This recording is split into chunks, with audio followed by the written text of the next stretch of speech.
Masak lagi. Rebus daun ubi di air mendidih yang udah dicampur baking soda sama garam. Kupas waluh, cuci, potong-potong, kukus sama terong. Matang, pindahin. Cincang ayam biar gampang dicoper. Masukin bamir, kunyit, baput, kencur, jahe, terasi, serai, lada, telur, gula, garam, micin, ketumbar penyedap. Chopper.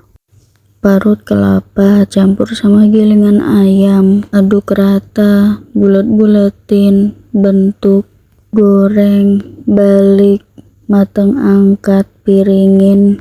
Goreng tahu, balik, angkat, piringin. Lombok, kasih gula, garam, terasi, bawang merah, asem, jeruk, minyak, campur. Goreng kerupuk, ngembang, angkat. Udah jadi.